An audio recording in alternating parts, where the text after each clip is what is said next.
Olá, bem-vindo ao painel Univale. A lei que institui a língua brasileira de sinais completa 10 anos. Entre as garantias temos o artigo 2 que diz, abre aspas, deve ser garantido por parte do poder público em geral e empresas concessionárias de serviços públicos formas institucionalizadas de apoiar o uso e difusão da língua brasileira de sinais, Libras, como meio de comunicação objetiva e de utilização corrente das comunidades surdas do Brasil. Essa foi uma garantia aí há 10 anos, mas a gente vai ver como realmente isso está funcionando fora do papel. Aqui no estúdio eu converso com a professora Maria Beatriz Kozer, do SAPS, o Serviço de Atenção à Pessoa Surda aqui da Univale, e também com a Ana Cláudia Tavares Lima, que é funcionária e também professora de Libras lá do SAPS. Obrigado pela presença de vocês, obrigado professora, obrigado Ana Cláudia. A Ana Cláudia nasceu surda, professora, mas ela nasceu surda. Ela desenvolveu a oralidade no SAPS, é isso? Ela começou a estudar no SAPS e naquela época ela fazia fono, onde ela aprendeu a falar, aprendeu a ouvir, aprendeu a falar e aprendeu Libras. Então, nada melhor que a Ana Cláudia, né, para falar um pouquinho como é que está a aplicabilidade dessa lei. Como que a lei está? Ela está na acessibilidade? Ela acontece de verdade? Hoje, no momento, acontece 16 anos. 16 anos. A lei Libras é uma língua para surda, porque a Libras usa comunicação surda. A Libras entende para usar o quê? Escola, no banco, em família, qualquer lugar precisa comunicar. Depende do momento, tem dificuldade de comunicação, uma forma, por exemplo, as pessoas não usam Libras para o surdo é esforçado para tentar comunicar para o ouvinte. Aqui no Brasil, tem 9 milhões de surdos. Então, portanto, esse problema, não tinha nada. Movimento, mudança, luta, para comunicar para Libras. Aqui na escola, na Univale, tem uma SAPS, o SAPS aberto, tem uma escola para aprender o Círio para Libras, o Círio Orizada, o Círio é diferente da metodologia. O momento comemorar, obrigado, o SAPS foi oferecer no Univale. Então é isso, né? Assim, houve avanços, né, professora, mas ainda há muita dificuldade porque o surdo fica refém aí, né? Isso. Assim, ó, né, porque como eu proporcionei que ela falasse, porque como ela é uma surda oralizada, nós colocamos a Ana como uma surda bilíngue. Ela fala a nossa língua, o português, mas fala a língua de sinais. E ela hoje, ela é pós-graduada em letra Libras, tem uma formação acadêmica dentro dessa área, onde ela é nossa monitora surda dentro do serviço de atendimento à pessoa surda na Univale.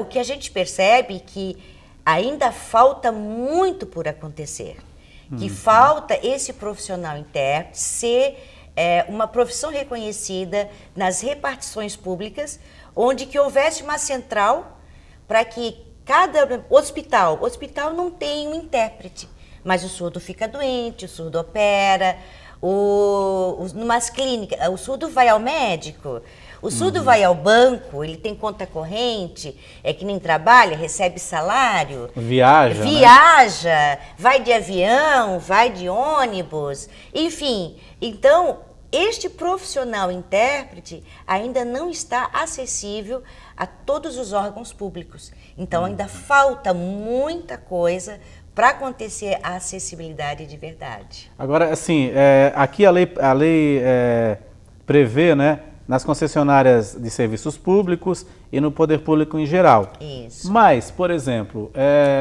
numa grande empresa, numa companhia aérea, né, que o surdo viaja, numa empresa de ônibus e tudo, não deveria ser uma gentileza ter pelo menos alguém com conhecimento? Tu entendeu a pergunta? Por exemplo, como eu for para comunicar, por exemplo, hospital, médico. O médico é muito importante, o surdo tem doente, né? Gripe, tosse, roupa. Como conversar com o médico?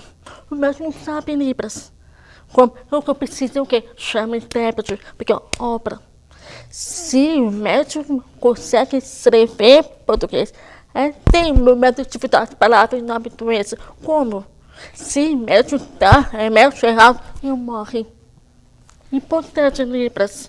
Porque Se não tiver o intérprete, tem. como que o surdo vai relatar para o médico Exatamente, o que ele está sentindo, né? Aí é a mesma coisa como ela colocou. Se dá o remédio errado. Porque se ele escreve, e letra de médico é horrível de se entender. Né? A letra do médico é difícil de ler. Então, se há um entendimento errado, a preocupação dela, porque ela tem família, é casada, tem filho, se toma um remédio errado e morre.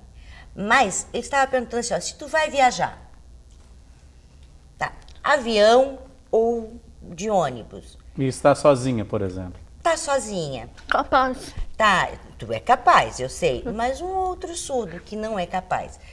Como? Não seria legal ter um intérprete lá?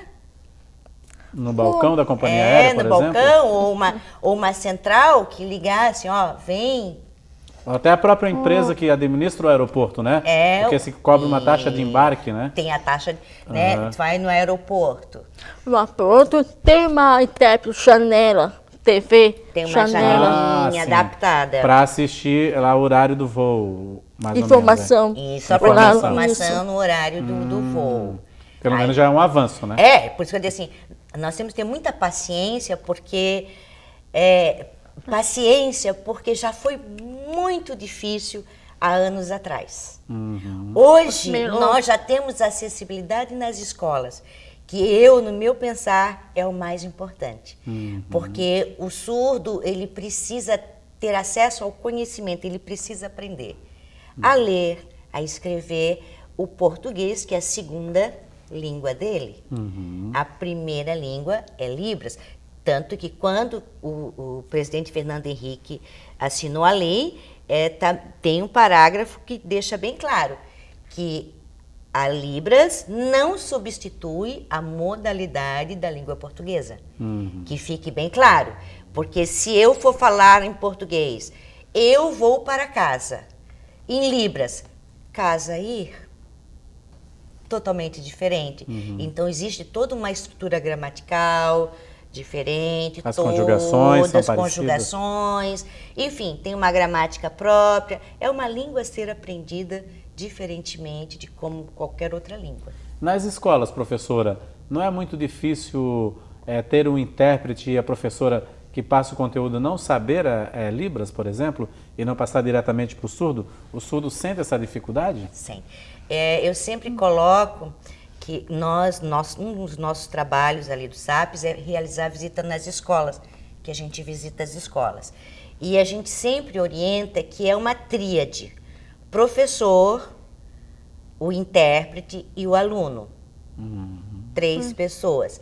Então, tem que haver um casamento do intérprete junto com o professor. A troca do planejamento do que vai ser trabalhado. E é importante que o intérprete estabeleça uma relação de carinho, de amor com esse aluno, tá?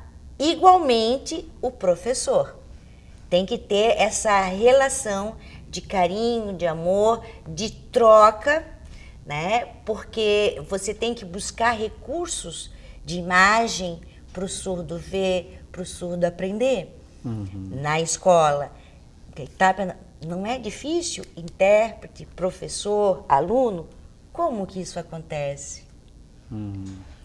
Porque a Ana, ela também trabalha em escola, daqui na cidade de Balneário Camboriú. Ela é professora do SAED. Do AE, que é um atendimento educacional especializado. Então, em Balneário Camboriú, ela dá esse atendimento à criança surda separado da sala de aula. E passa os conteúdos, é isso? Isso, passa os conteúdos que o professor trabalha. Professora, aqui acho que no SAPES, da professora Carla Zimmermann, tinha um trabalho também antenas em FM, né? Sim, nós como temos é que ali o funciona sistema isso? FM, que foi uma doação que houve para várias demandas de crianças. O sistema FM ele veio para melhorar a questão do aparelho auditivo, né, o AAS, que nós chamamos, porque assim, é como se ele filtrasse o som. As crianças, as pessoas reclamam muito que dói a cabeça por causa do barulho. Então, a criança na sala de aula é muito barulho, muito grito dos amiguinhos. Então, o sistema FM, o professor usa aqui um microfone, a criança também tem um aparelhinho adaptado ao aparelho dela, que o som vai ser filtrado, ou seja, a criança só vai ouvir a voz do professor. Os sons de fora não vão afetar. Isso melhora muito a comunicação, né? Melhora a comunicação, melhora a aprendizagem, não tem dor de cabeça, não tem... mas o que falta ainda, que ao meu olhar, que falta ainda os pais entenderem a importância desta ferramenta. Ah, entendi. Que nós percebemos assim, que os pais ainda não sabem lidar, ainda não conseguiram compreender a importância do FM para a vida do seu filho surdo. Porque é o seguinte, assim, por exemplo, eu já tinha até perguntado para a senhora essa questão.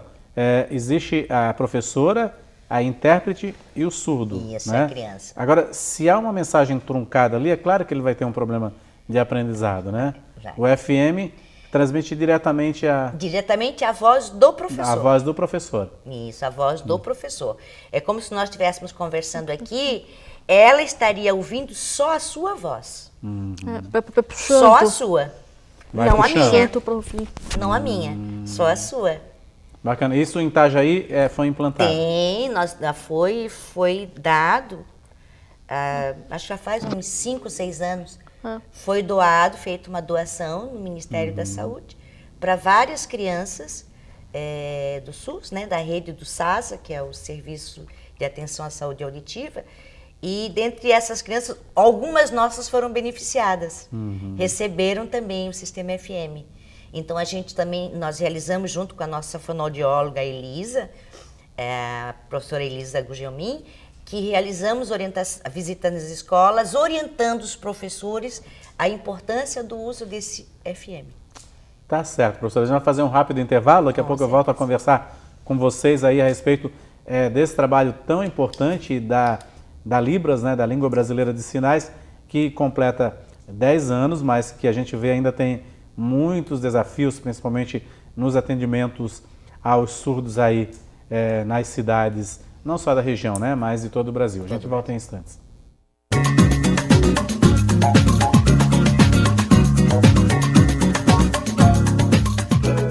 Olá, estamos de volta com o painel Univale. Hoje falamos sobre os 10 anos da implantação da lei da Libras, da lei da Língua Brasileira de Sinais, aí, que ainda passa por muitos desafios desde que foi implantada há 10 anos no governo Fernando Henrique, e que muitas escolas, inclusive o Serviço de Atenção à Pessoa Surda aqui da Univale, tenta aí driblar essas dificuldades para que o surdo tenha uma melhor qualidade de vida. Eu estou conversando aqui com a professora Maria Beatriz Kozer e também com a Ana Cláudia Tavares Lima, que também é professora lá do SAPS, o Serviço de Atenção à Pessoa Surda da Univale, que presta um serviço muito interessante para a comunidade surda, para os pais, enfim, para a comunidade aqui no entorno. Professora, a Ana Cláudia, ela falou quando vai ao médico, né, e tem essa dificuldade, às vezes fica receosa, né, porque não dá para o surdo, não, inclusive ela, mas todos os surdos, falar para o médico sem ter um intérprete o que está sentindo ou não. Existem incentivos para se aprender a Libras? Olha, eu acredito que o incentivo vem da curiosidade. Porque, como você vai fazer aula de inglês, aula de espanhol, aula de francês, uma ocasião até o Nelly, aqui da universidade, colocou Libras como uma língua a ser aprendida. E a gente percebe que quando as pessoas começam a aprender língua de sinais, elas se encantam. Porque eu sempre costumo falar que Libras tem a estrutura igual do inglês. É como se fosse falar de trás para frente e as palavras são bem resumidas. Tanto que existe uma diferença entre português sinalizado e Libras. Português sinalizado é eu vou para minha casa agora. Como eu falei, Libras, casa ir, totalmente diferente. Então, o incentivo em si, ele não acontece. Mas, uma vez que a pessoa tenha um amigo surdo, um vizinho surdo, um parente surdo, o professor tenha um aluno surdo na escola, na sala de aula, surge a necessidade de ter que aprender essa língua para poder se comunicar com essa criança, com essa pessoa. Então, o incentivo a gente não percebe. O interesse é mais Isso, o interesse né? prevalece. Porque, na realidade, o Brasil tem várias pessoas surdas e 9 milhões de pessoas surdas ou com deficiência, né? E o interesse é interessante. Eu já até entrevistei uma psicóloga que ela falou que ela queria agregar mais pacientes e tal e fez o curso de Libras para poder atender, né? Fazer atendimento ao surdo, porque também as especialidades são difíceis às vezes. A psicóloga precisa conversar, né, com o surdo, o surdo, né? Até porque assim, as questões subjetivas Sentimental, dos surdos, sentimental, especial, o que acontece? Elas não são muito trabalhadas, porque o surdo, ele entende mais o que é concreto, o que é palpável, o que é subjetivo, é difícil dele compreender. Às vezes eles passam por uma situação de depressão e a família não percebe. Nós que estamos em volta, nós já temos aquele olhar e percebemos, opa, essa criança está com algum problema. Então a gente já vai, conversa com a mãe, com a família, preocupada com a criança mesmo. Às vezes criança já está tendo uma depressão. E hoje o que eu acho mais fantástico é que o SAPS ele serve de laboratório para estágio de todos os cursos da universidade. Então, hoje nós temos a Escola da Saúde, né? Então nós já tivemos o ano passado o curso de farmácia fazendo estágio dentro do nosso trabalho. Já vai os profissionais. Foi fantástico. Então, esse ano já foram visitar novamente. Então, nós sempre temos o pessoal da nutrição que vai fazer visita e conhece, faz estágio, a psicologia, a fonoaudiologia. Já tivemos o curso de fotografia fazendo estágio lá dentro. Letras Libras, vem muitos surdos da UFSC fazer estágio conosco. Ao próprio hoje, o curso do magistério, tem muito surdo fazendo magistério que vem fazer estágio conosco.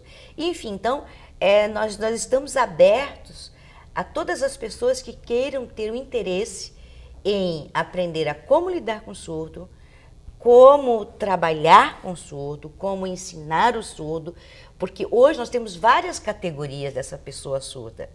Nós temos o surdo que é bilíngue, nós temos o surdo que só fala em Libras, nós temos o surdo implantado, nós temos o surdo que só tem aparelho oralizado, que é a Ana Cláudia, só com aparelho e oralizada. Tem o surdo que nasceu surdo, tem o surdo que ficou surdo, uma fase pós-linguística.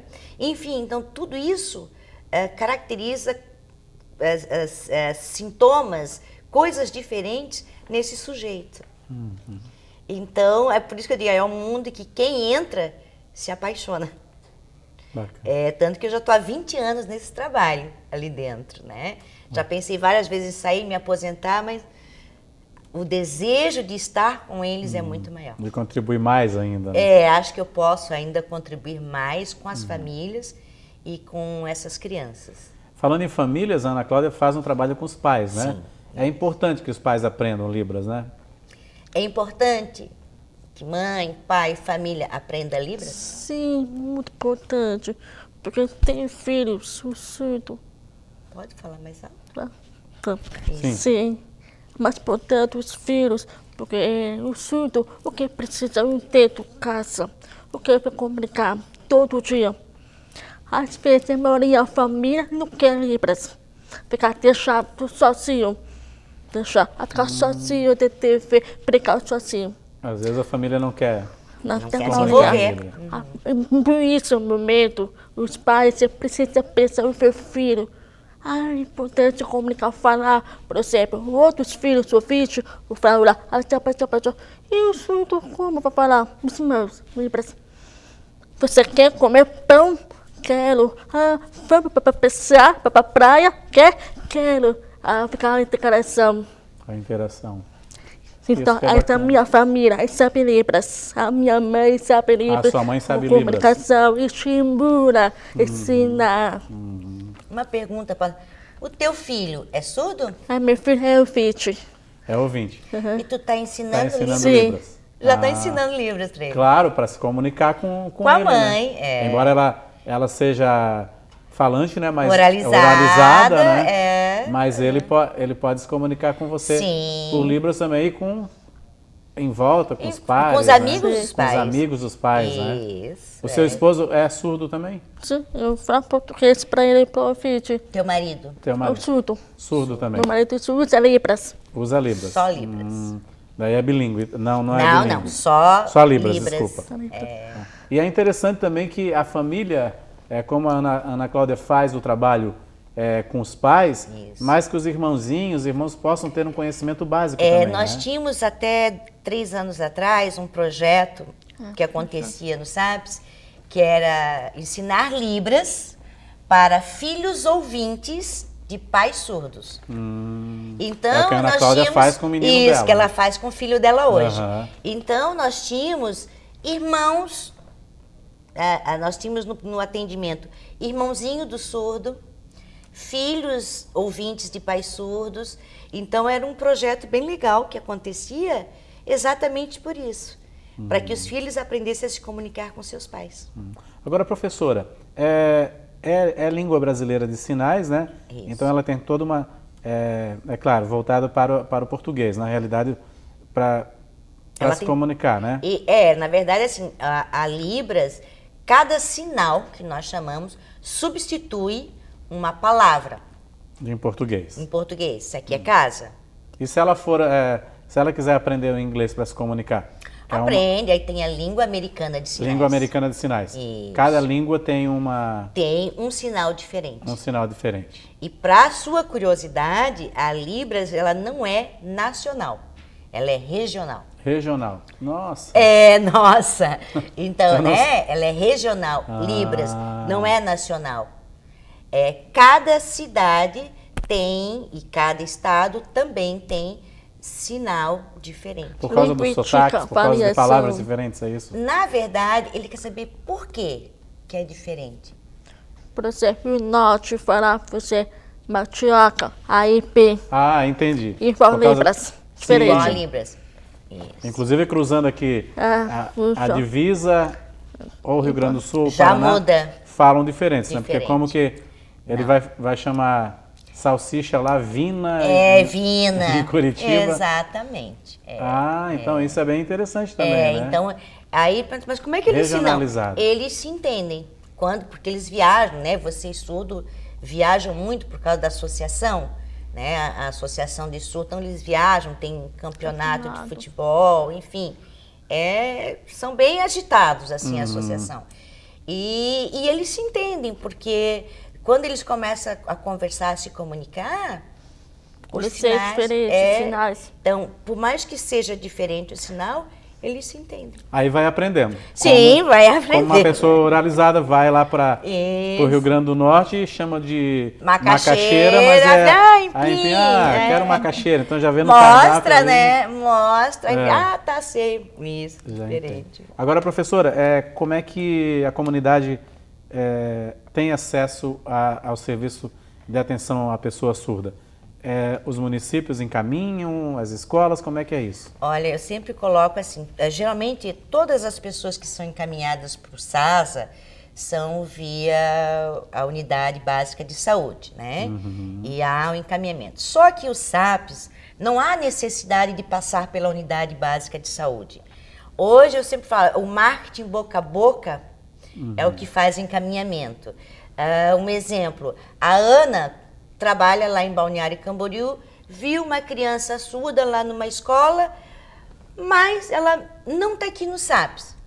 Aí ela informa a família, passa o telefone, né? Eles ligam e entram em contato. As fonoaudiólogas geralmente ligam e encaminham. Muitas crianças que vêm para o serviço de atenção à saúde auditiva também passam a ser encaminhadas para o SAPS para atendimento. Então eu sempre falo que existe muito assim, o marketing boca a boca, o vizinho que conhece, encaminha. Então nós não temos restrição nenhuma ao atendimento. O que nos, assim, às vezes nos restringe é que nós obrigamos todas as crianças a estarem na escola. Nós não atendemos a criança que não vai à escola. Ela tem que estar na escola e horário contraturno ela frequenta o SAPS 2 vezes na semana. Só atendimento 2 vezes na semana.